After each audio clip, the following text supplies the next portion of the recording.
Let's talk about vaccines. First, some good news. I feel like we could use a little bit of good news today. There's at least one major vaccine developer believes right now that there will be if it is approved, there will be distribution of a vaccine under an emergency authorization by as soon as, now some distribution of it by as soon as December. So that's a good thing. That's it. That's really encouraging. And that's something that we should all say, okay, well, at least Operation Warp Speed, it looks like it's going to come to its happy conclusion in that regard. They'll get there quickly. But then we also have to deal with the, once again, change in what the parameters are here. We were told locking down until a vaccine was crazy. And now we are firmly being pushed into the locking down until after a vaccine will be necessary.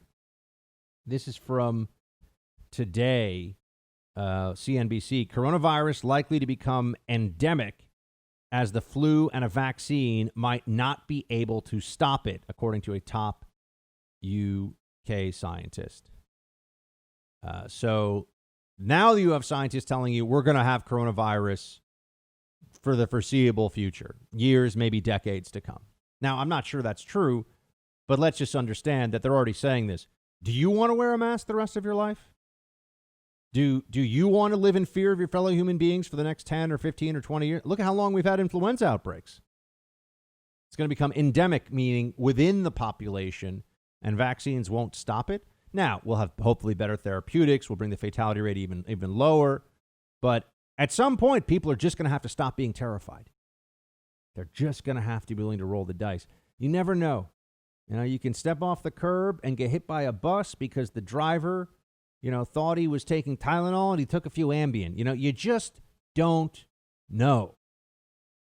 And you can only take certain mitigation, measures in life. You're still always going to be at risk. You leave your house, you're at risk. You stay at home. You're online, buying stuff and everything else. There's risks everywhere around you. Now, I don't say that to make you anxious or nervous. I say that to make you feel free. You do the best you can.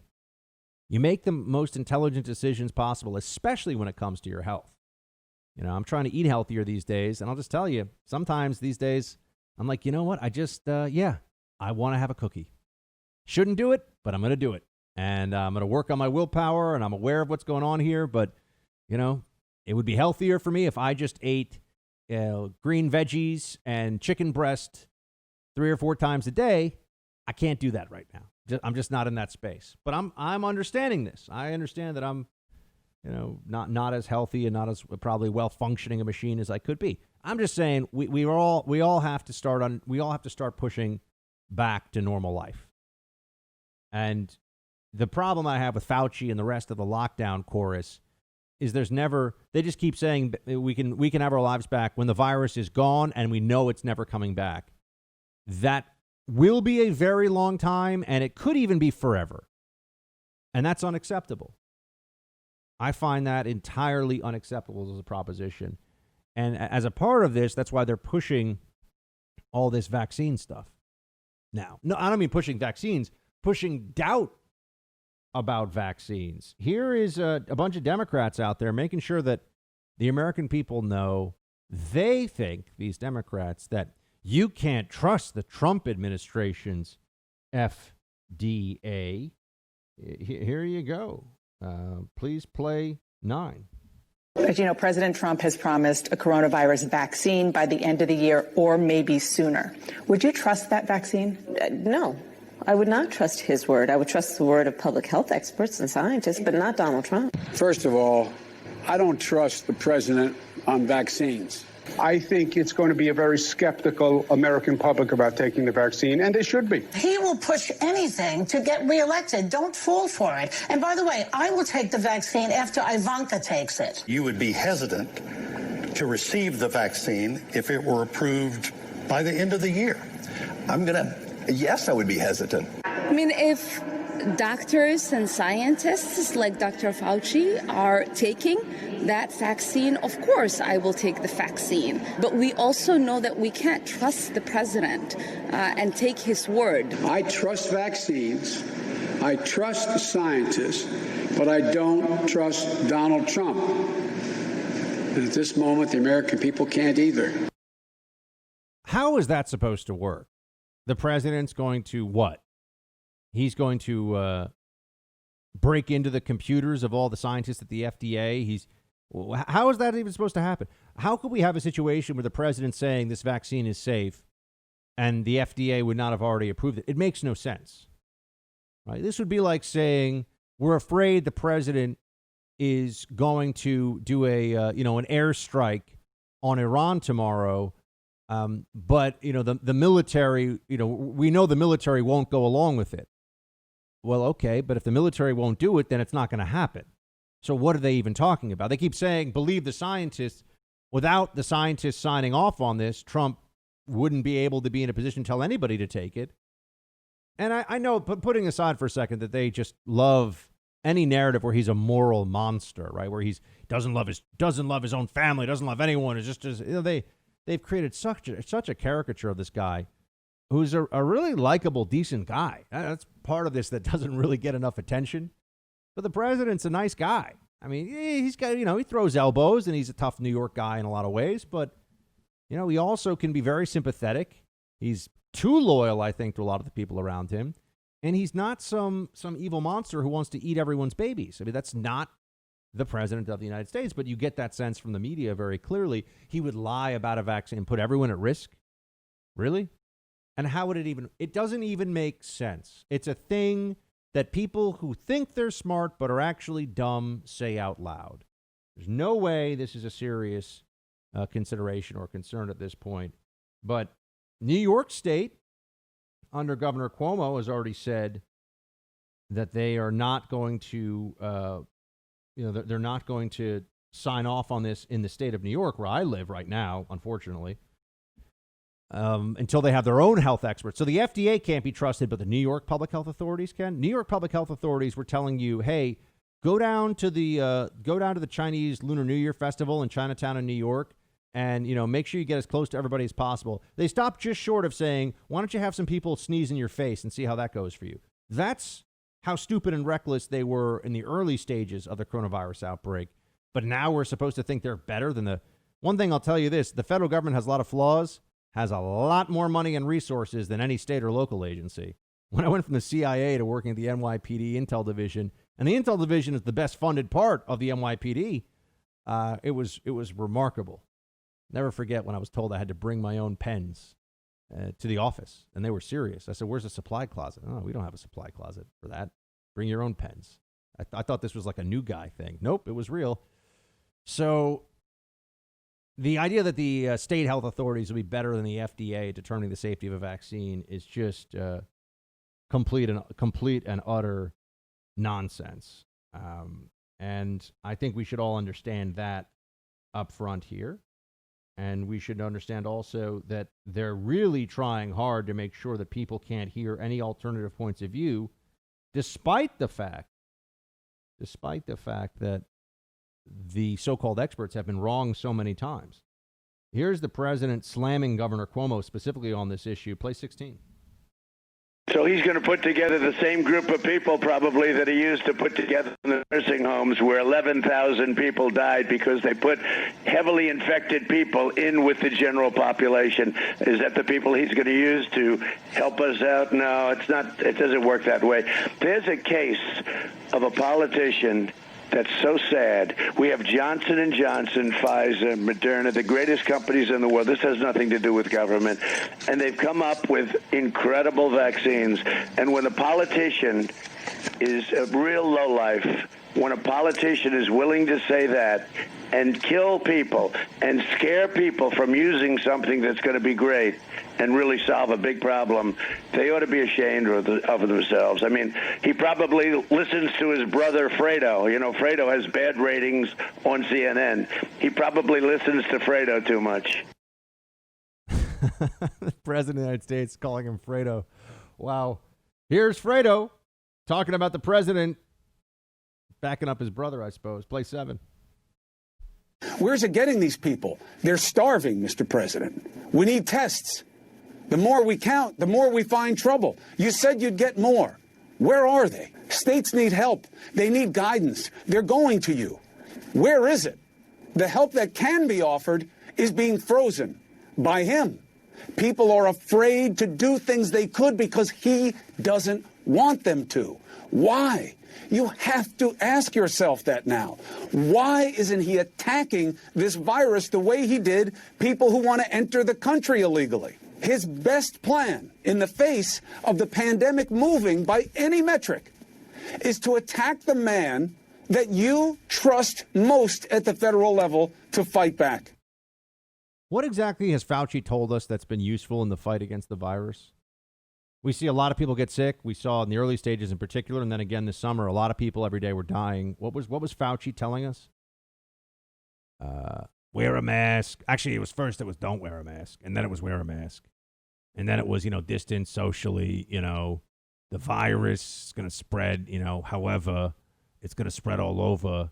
And yeah, okay. So we've heard that. But what was the testing and trace, right? Test and trace. That was supposed to be the big thing. Trace fell apart because, as I knew just from applying logic to it, that was completely absurd, right? That was frankly madness. So trace just was a joke. When you have so many cases, there's no way you're going to be able to trace anything. And then when you look at testing, you'd say, hold on a second. What exactly is going on here with the testing that has allowed us to control the virus better? If anything, we just have a lot of cases of low-level COVID with minimal to no symptoms that are showing up. And people are looking at the rate of testing right now, and they're saying, of positivity, and they're saying, oh, my gosh, we need to lock down again. We need to lock down again. The only way through this is for people that are at very low risk to get this, clear it, and be fine afterwards, just like President Trump, who wasn't even at low risk, as we know. But instead, they attack the most basic concepts of disease mitigation, like herd immunity, which is what a vaccine is supposed to get you to. And now they're even saying, a vaccine may not do it, and herd immunity is bad, so let's just keep hiding. This is what public health experts are saying. Dr. Fauci said, don't go be with your family over Thanksgiving. I mean, I think the guy's a jerk. And I've been saying it for a long time. I think he's really a problem. And Trump thinks he's an idiot. Play 18. People are tired of COVID. I have the biggest rallies I've ever had, and we have COVID. People are saying, whatever, just leave us alone. They're tired of it. People are tired of hearing Fauci and all these idiots, these people that have gotten it wrong. Fauci's a nice guy. He's been here for 500 years. He called every one of them wrong, and he's like this wonderful guy, a wonderful sage. And yet we keep him. Every time he goes on television, there's always a bomb, but there's a bigger bomb if you fire him. It's true. It's true. This is what happens with these so-called nonpartisan bureaucrat types who get very senior in some federal agency. When they are messing up constantly, the idea of firing them becomes politically impossible, unpalatable. You can't fire them. Why? Well, because it looks like you're trying to suppress. Well, what if he's just done a really bad job? Well, they won't believe that. Notice that there's so much anger directed at President Trump. Meanwhile, he's supposed to listen to Fauci, and he has listened to Fauci. But no one on the left, no Democrats are angry at Fauci for his mistakes. There's no way. No, they revere him. He's like a saint. Why is that? He was supposed to be the expert here. He's like the accountant, and, Trump is having tax problems, so to speak. Doesn't the accountant deserve a little bit of blame? I mean, the guy that's supposed to know everything that's going on here? No, of course not. I'm not even saying majority of the blame, just something. Nope, not allowed. Fauci is beyond reproach. He's practically a saint.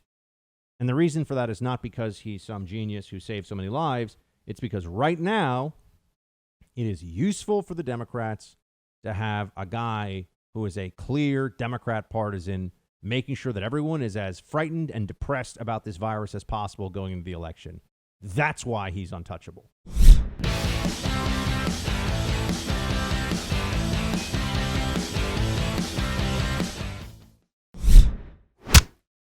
So our Republican majority refused to consider the Supreme Court nominee of a duly elected Democratic president on the supposed principle that the American people should have a voice in selecting their next Supreme Court justice. Now they're moving forward with a Supreme Court nomination while a presidential election is already underway. This is the most rushed, most partisan, least legitimate Supreme Court nomination process in our nation's history, in our nation's entire history, and it should not proceed. Therefore, I will move to adjourn the Senate until after the November 3rd election, with the ability to come back into session if there's a bipartisan agreement on a COVID relief package. Fortunately, Chuck Schumer is not the Senate Majority Leader. Unfortunately, the Constitution says that everything that he says is bogus. Well, that's not a surprise to any. It's what we know to expect from good old Chuck Schumer.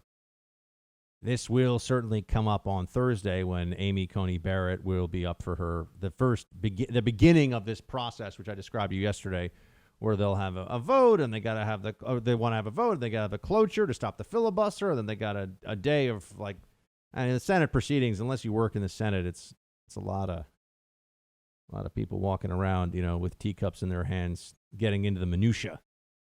But yeah, you're going to have something this week for ACB, and it looks like by Sunday she'll probably be confirmed. Right, getting close up against the actual election, almost 1 week out from the election.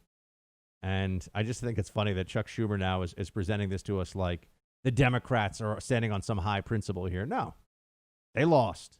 Decisions and elections have consequences. They made a bad decision, and they lost. That's what ends up happening in life. That's what's happening to them now, and they're still just complaining about it. I haven't entirely given up the notion that maybe there's some possibility that the Democrats try some last-minute thing to derail they're going to try some minor things, but I don't think they'll really be able to derail it. But it's looking unlikely.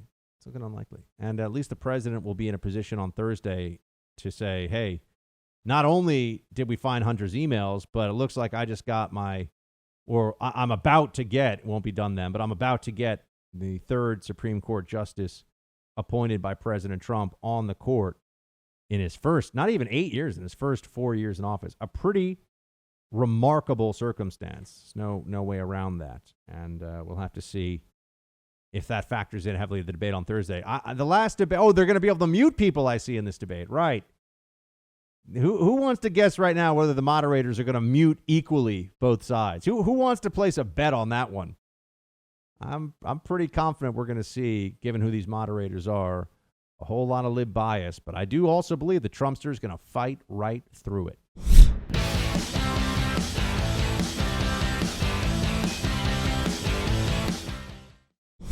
It's time for roll call. Facebook.com/Buck Sexton. Producer Mark, you know what I did last night? Sorry, I was telling people how to write in, but then I thought, Producer Mark, I cooked a chicken breast recipe that I saw on TikTok, and all I had to do was watch the TikTok video a few times, and I did a fabulous job. Good for you. Thank you. That was like the highlight of my night. I felt pretty proud of that one. I'm glad. How about you, buddy? Anything fun and exciting going on? No, nothing really. You get like a meatball sub last night? Do anything cool? Nothing? I just ate the dinner that my wife left for me. What'd she leave for you? I don't even remember what it was anymore. But we know it was delicious. I have tacos tonight. Because of a pot roast? Tacos. Oh, tacos. I can't go wrong with tacos. Exactly. Yeah. I mean, there's great tacos, there's good tacos, but as long as you've got shredded cheddar and sour cream, it's always at least good. Exactly. It's really what you put on the tacos. Doesn't really matter what the meat is. Yeah, because sometimes that taco meat can be a little suspect, but I'm sure you guys. I went with chicken this time. Oh, very nice. Chopped up chicken breast. I remember they used to give us, and I feel like this has fallen out of favor. When I was a schoolboy back in the day in grammar school, they would give us sloppy joes. I feel like I feel like that's not really a thing anymore. Does anyone eat sloppy joes anymore? What even are sloppy joes? Like, does anyone know what meat they are? It's kind of like ground meat with it's kind of gooey with some spices, and they put it on a hamburger bun, but it's not a hamburger. But I remember they used to serve this to us. We had terrible food in my school growing up, and they used to serve this to us all the time. And I remember even then thinking, this is not good. I don't know why they're giving us this. School food is always awful, and you didn't even go to public school. And I also remember Meatloaf used to get a really bad rap all the time.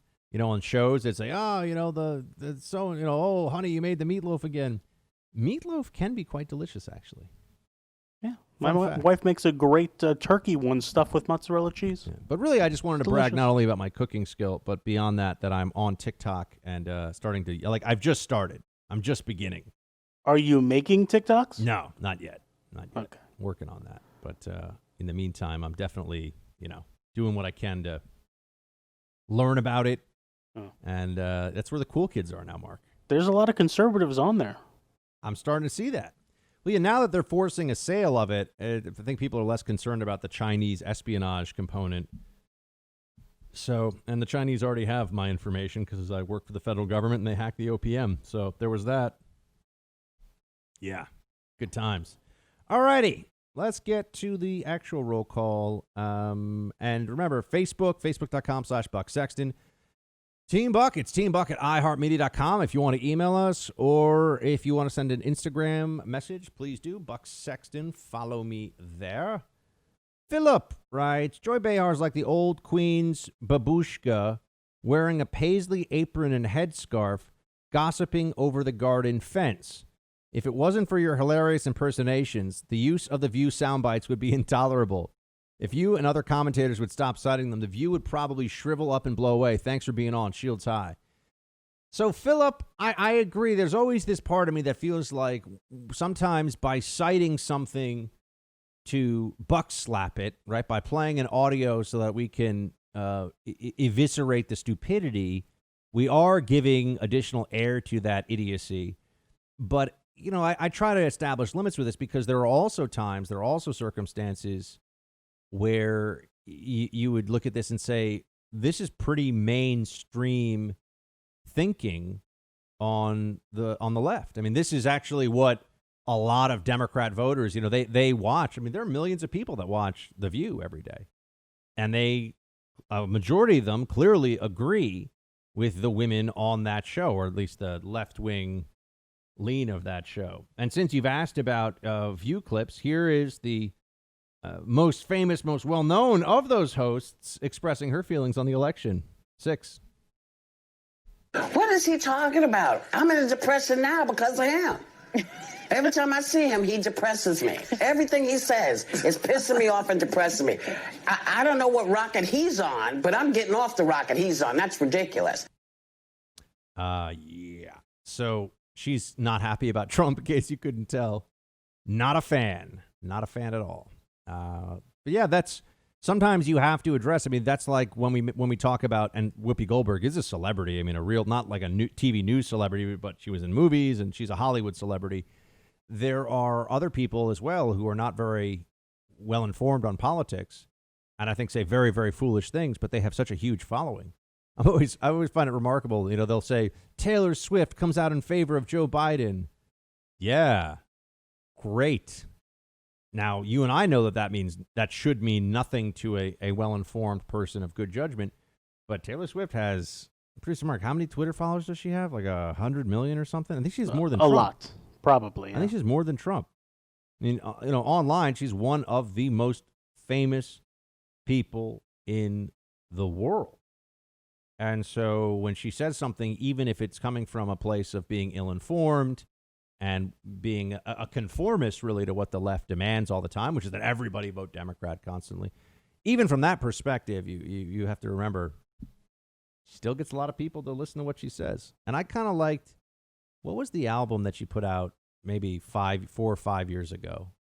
There was some good, I'm not going to sing it to you now, producer Mark, because I don't want it. It's only Please Tuesday, don't. and I need you to show up for work the rest of the week.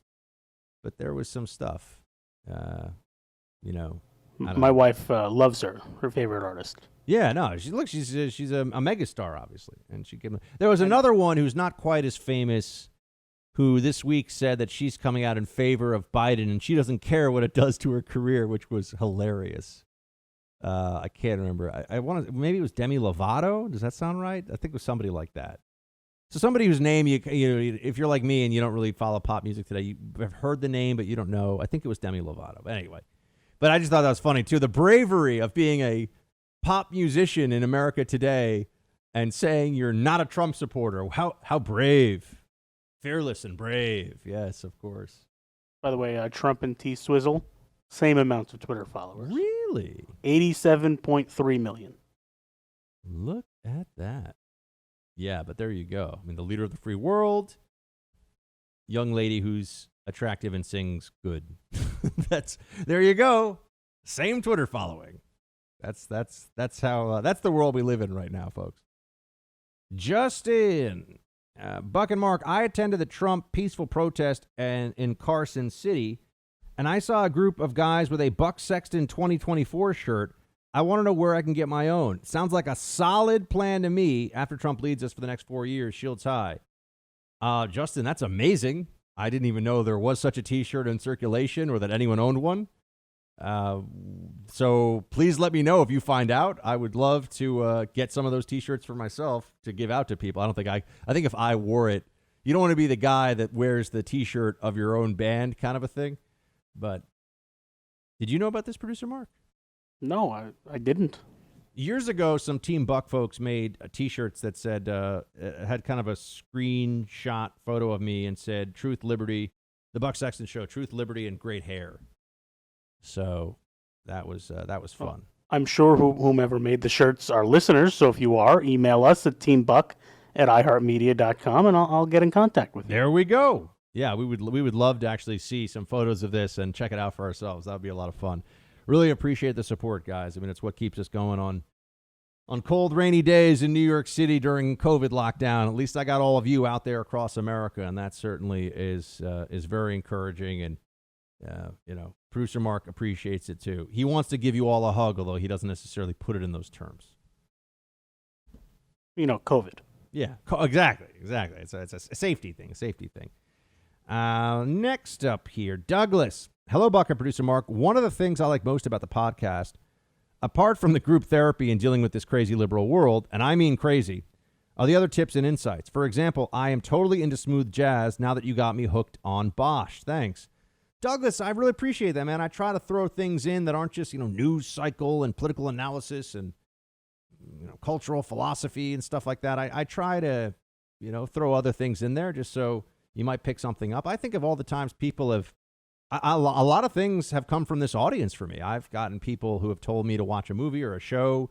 They send me a roll call message, or they just, they tweet something at me, and I'll check it out. I can tell you this, Team Buck people got me into Hell on Wheels, very good show. Got me into Bosch, actually, very good show. Poldark, which I liked, a fair amount. And there are a bunch of shows that I know of only because of people in this audience telling me to watch them. And I think I put a lot of people. I was an early evangelist for The Last Kingdom, so I got a lot of people to watch that show in my life and people that I know. But that also came from somebody in Team Buck. Told me to watch a lot because I liked the Viking show that was on the History Channel, but it got a little weird. And I thought that the first season of The Last Kingdom was a better show than the first season of the Viking show. So if I line them up side by side, yeah, there we go. Now we have Michael, who writes, Mr. Sexton, I'm a 60-year-old conservative Democrat geezer listening to your program on 98.9 FM WHYN in Springfield, Massachusetts. Since you were once a spy, what spy authors do you read, if any? My favorite is the late Charles McCary, who was a deep cover operative back in the day. I also like Alan First, Joseph Cannon, and Daniel Silva. Thanks. Hey, Michael, thanks so much for listening. And Springfield, Mass. I know that city reasonably well because that's where, when I didn't have a car and had to go to college, that was the place you could take a train to get to Amherst, Massachusetts. So I know Springfield. So shout out for WHYN. And in terms of, I think I went to a couple of really good restaurants in Springfield back in the day, although I can't remember them now. That was like 20 years ago. In terms of CIA books, man, I haven't. Since I left the agency, I'm much less interested in that espionage world. I don't really spend as much time reading about it, thinking about it as I used to. I'm more into just history now instead of the history of whether it's special operations or espionage and intelligence activities. So, I mean, I think Tom Clancy is, for me, still the greatest thriller writer, but I haven't really read some of the greats that are out there. I've never read Daniel Silva, who you write about here. So my knowledge on this is limited. I'll tell you honestly. I haven't read a lot of spy thrillers. I know John le Carré is really, really popular, right? Tinker, Tailor, Soldier, Spy. And Vince Flynn is very popular. Vince Flynn is very popular. So I don't know. I spend so much of my time reading nonfiction. I really have to make a concerted effort. I have to say, you know what? I'm going to read some fiction. And it rarely happens for me, but it does happen. Another Team Buck recommendation, Gates of Fire by Pressman, about the fight at Thermopylae between the Persians and the Spartans. Great book. It's a novel. It's historical fiction, but super readable, like an action movie for your brain. Or I guess all action. You know what I mean? That you have to read instead of watch. So I really enjoyed that one. That also came from someone on the team years ago. So I listen to the recommendations that come in all the time.